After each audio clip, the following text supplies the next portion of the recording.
welcome back to She Talks Live. This is your host, Vaughn, and we are here for another episode where it's a continuation of episode 33, which I launched a few days ago. Welcoming you guys back to the podcast and kind of giving you a little brief overview of what has happened and where I had took in an impromptu hiatus, unplanned hiatus. Welcome back to today's episode. In today's episode, we're just going to continue with some things and just kind of dive into like getting my feet wet again back on the mic. It's been so long since I've actually held this mic and talked on this mic and share some things about life. And in today's episode, I want to talk about grief. Grief is such a powerful thing, especially if you've never dealt with grief at all. And then, if you have dealt with grief before, because grief comes in different stages and grief happens in different areas. And what I mean by that is when it's a close family member, that grief is different versus a friend. So the way you handle those different types of grief is different. And the reason I wanted to talk about grief is that lately I've been experiencing grief indirectly. We don't really understand how others feel when they are at a loss, when things are taken from them, people are taken from them. We only know how to say my condolences because oftentimes we don't understand how to process their grief. We don't also understand how we process someone close to us going through a situation of grief. And I've come to be indirectly affected by grief twice in the last month. And then early on this year, my husband's best friend of 20 something years and bandmate passed away in August. He passed away suddenly after having colon surgery, and it really was a defining moment for me to sit back and watch how my husband dealt with the grief. And the reason I say it this way is because I don't deal well with grief, right? I don't know what to say. Most of the time, we don't really know what to say when someone's going through grief. I always used to think that I needed to say something when someone mentioned they had a loss. Because that's what you're taught, right? You're taught to pay your respects, say your condolences. But really and truly, when you are affected by grief indirectly, it's not someone that's like really close and dear to you, but the person that they're close to, that you're close to, it's affecting them. It starts to affect you. Now, I did meet him, I knew him for a brief moment as I got in my relationship with my husband, but I didn't have history with him like my husband did. And when he passed, it was devastating because I felt it as well because that's his brother, right? And he felt lost and shook up because he's trying to process this news. And I think because we have such a strong bond in our relationship, I was able to forget about myself a bit and be there for him in whatever capacity he needed to be there for. I sat back with him, we laughed, we drank, we talked. I just let him do it. I was present for him. It takes a lot of healing for you to be present for someone else. And when I say present, I mean like being really aware, like shutting everything else off and focusing on that person and what that person has to say. Like that active listening ear that a life coach has, I had to do that without making it about me. I couldn't make it about me because he was needing me in the most utmost way of how he was processing his grief. And I was happy to be in that place where I can sit there and hear him regale stories of when they were younger, when they started the band, and him sharing memories and, the outlook. And it was so funny because we were supposed to see him and his girlfriend the following month in Louisville, Kentucky, when we went to Louder Than Life Festival. We were going to meet back up. He got engaged and we were going to talk about it and wedding plans. And it just suddenly happened. And it just felt like a really huge loss, not only for my husband, but for myself. I grieved along with my husband.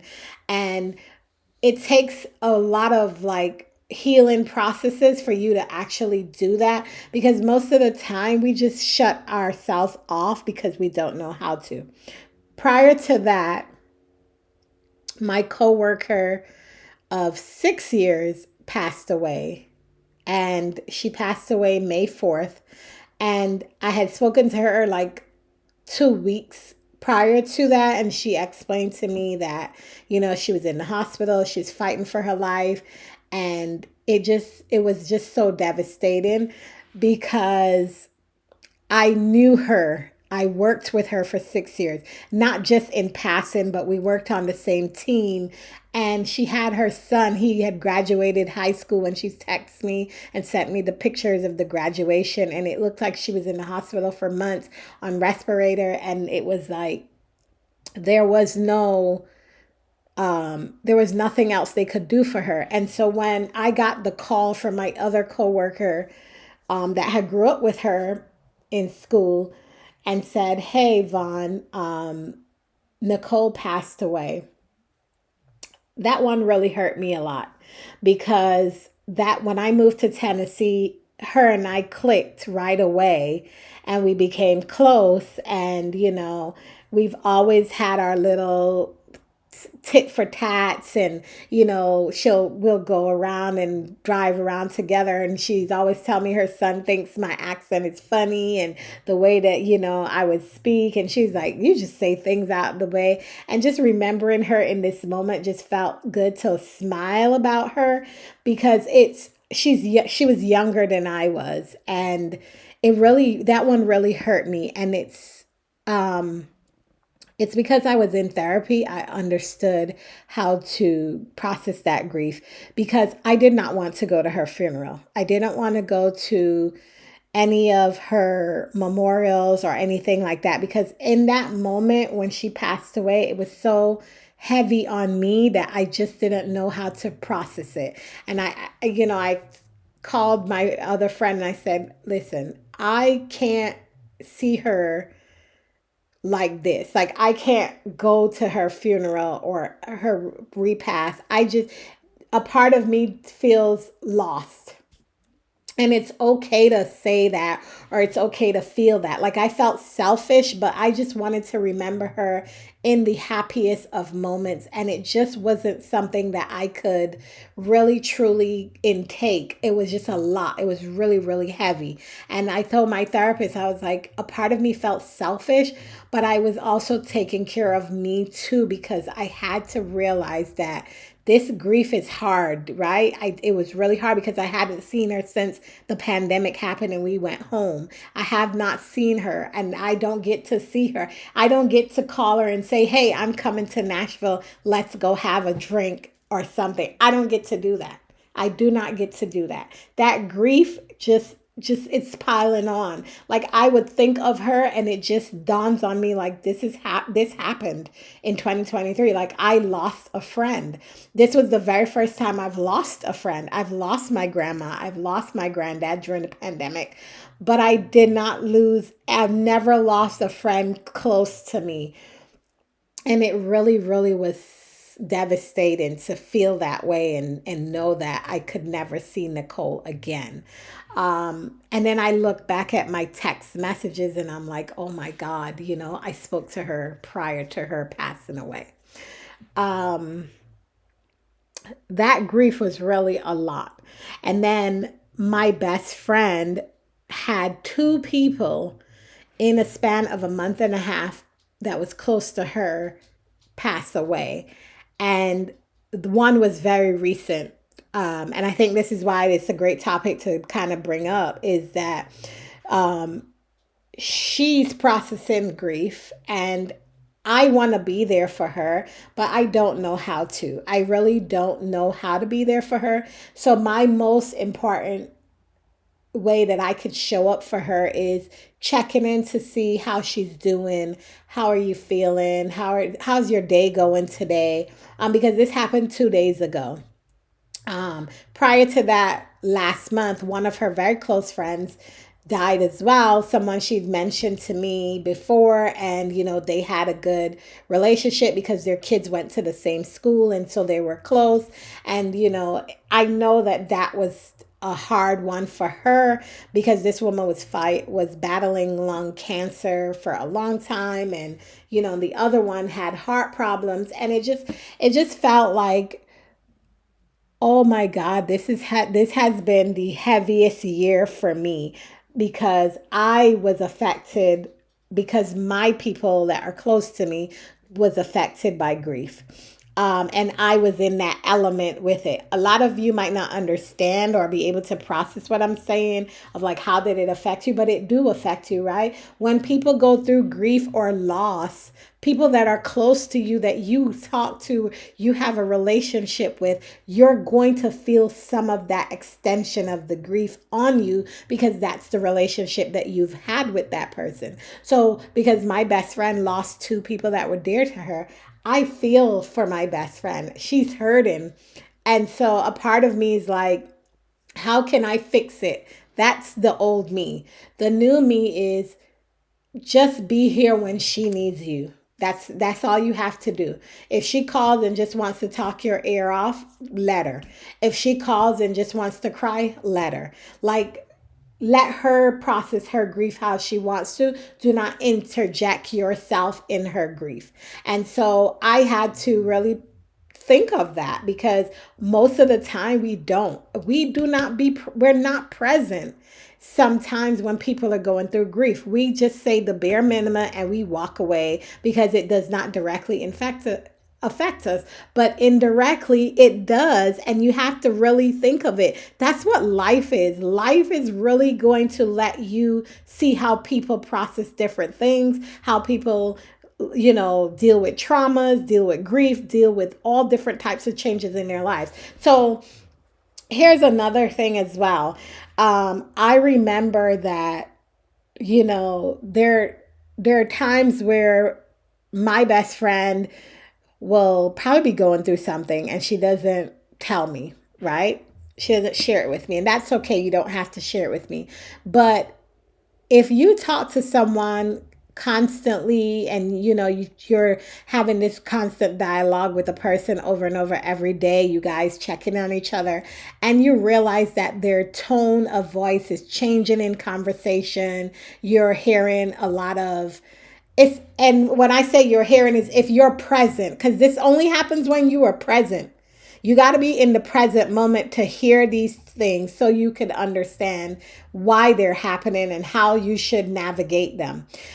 Before, I used to navigate it like if it was me, like I was the issue, right? I used to be like, oh, maybe she don't want to talk to me, or maybe, something. I just used to come up with all this shit in my head. And then I sat down with my therapist and I said, something that dawned on me the other day. I said to my therapist in one session that my best friend may be going through something. And even though I am talking like my day is going great, I'm telling her how great my day is, what I'm dealing with. And, she's still on the phone. There's not much communication. There's not much dialogue. It's one-sided. It's a lot of silence. It's a lot of short answers. I had to realize that maybe my friend is going through something, and because we are two different individuals, how she processes it and handles it is different from how I process and handle issues that I'm going through. I am a talker. I am someone who will talk out my problems. I will try to navigate how I can fix my issues before I let them fester. Younger me used to let them fester and eat away, and it becomes a cycle. older me realized that if there's an issue with me or there's a problem happening, I have to find ways to fix that issue so it doesn't fester. Because when it festers and builds up, then I lash out because I am present in my moment. I am present for Vaughn. I know who Vaughn is. I've looked in the mirror and I've done the mirror work. So I know that if I have anxiety or there's something not going the right way, then I tend to either recoil in myself or I tend to lash out or behave in a way that I need control. I need to control the narrative or control the situation. And so once I learned through therapy and did the work, I realized that I now know how to handle when things get where they need to be.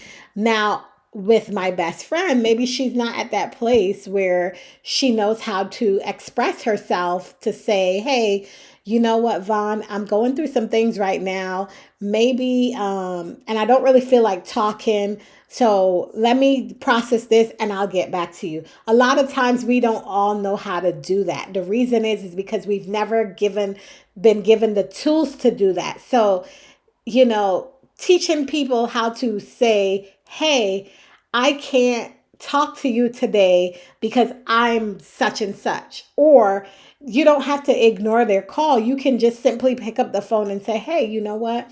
I'm having a really rough day today. Usually I talk it out, but other times I just don't want to talk it out. And today's happens to be one of those days. I'll hit you back when I'm getting in my right mind. I think that's courtesy. That's courtesy. You don't have to do it because I've learned also in therapy is that you cannot determine anyone's reaction from what you say. So I used to have a hard time saying no. I would say no, and then I got to explain why I can't go, why I can't be here, why I can't see this, or why I can't do this. I used to do the explaining after the no. And I had to learn that you don't have to do that. They don't require you to tell them why you're saying no. If they ask you for something or to do something and you at that moment does not want to do it or want to offer it, say no and that's it. No is a sentence. Stop right there and keep it moving. There's no need to explain why you're saying no.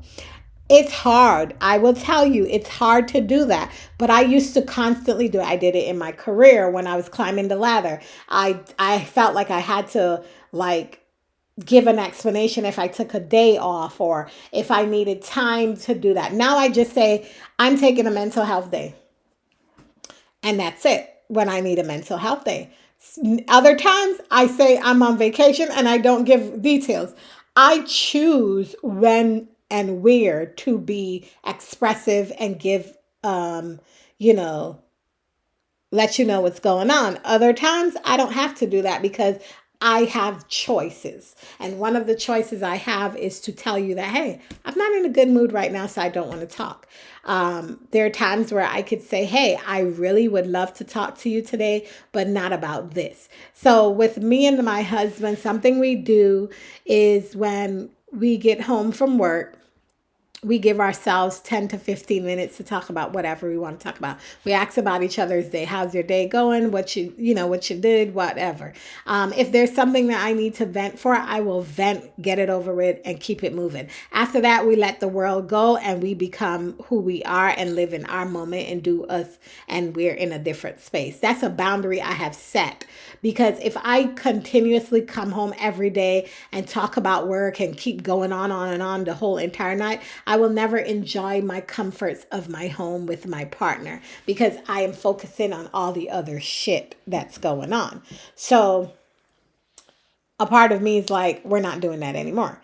And it has worked wonderful for me. There are also times where my husband would ask about something that was bothering me, and we're going out to dinner, and I say to him, we're not going to talk about it.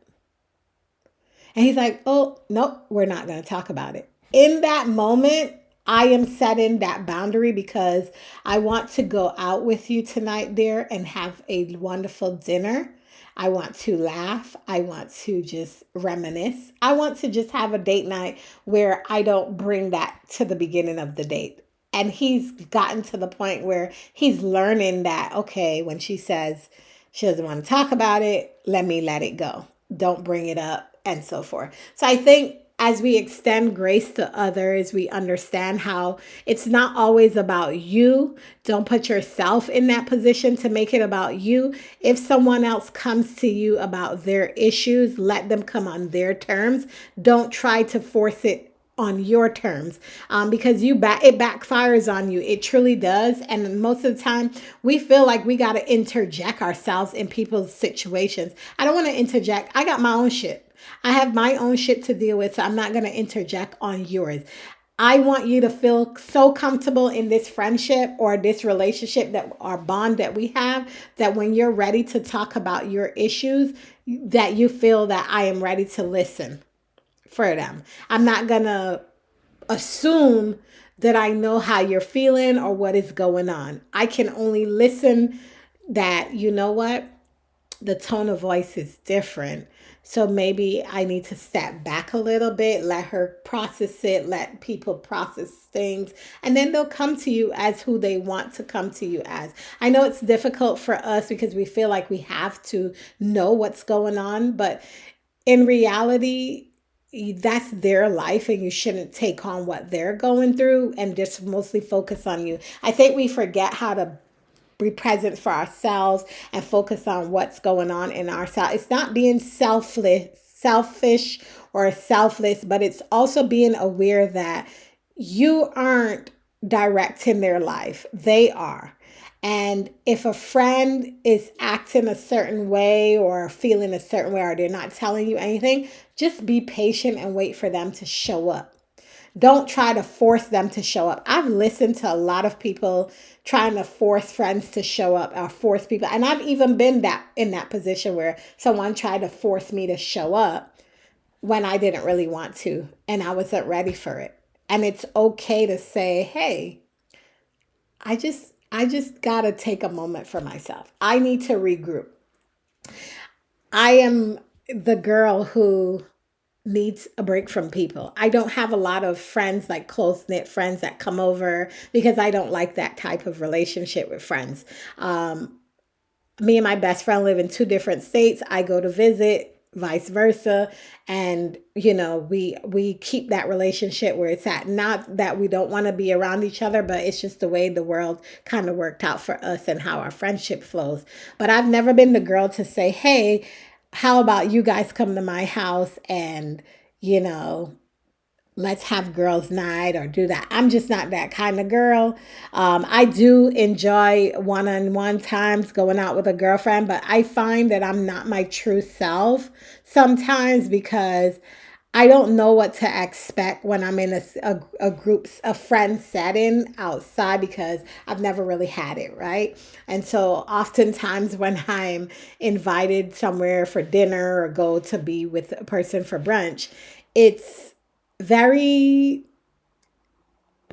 I don't know how to explain it. It's very like formal. It's not comfortable or like relaxing or like that. It's very like, hey, how's life going? Catching up, that kind of thing. You eat your dinner, your lunch, whatever, and you go about your business. And I don't have that here in Tennessee, where like what I have I wish my best friend lived here. But unfortunately she don't, and I know that if she lived here, that would be what I would have. I would have that soft, comfortable self with her where I could just relax, be myself, hang out, do whatever, and it's not formal. I promised myself in 2024 that I would go out to like networking and meeting, because I would love to meet other women who are about their shit and who don't want to come over and sit on my couch and think my house is cozy, and that's a thing. Can I say, dear algorithm, don't do that to me in 2024? I'm going to say that. That is all I have for you guys today on the podcast. Like I said, I'm so excited to be back and recording the podcast. She Talks Live has been in the works for some time. I couldn't dedicate a lot of it to her because this podcast really means a lot to me. I couldn't dedicate a lot because I was trying to get my YouTube off the ground and I was doing a whole lot of other things. But I feel like this is my purpose. This is where I'm at. And I hope and pray that those out there that are listening to the podcast find something in here that will give you insight, inspiration, have you thinking, and if it's something you can apply to your life, definitely let me know. I am on Threads. The all that stuff will be in the description below if you want to follow me on Threads. The podcast is also on Threads. Flash core coaching is also on Threads. And just if you want to talk to me and be interactive, I will also list, like, you can leave a message on here or you can come and find me on Threads. We can be very interactive. So I hope you guys enjoy this episode. I will talk to you on the next one. Bye, guys.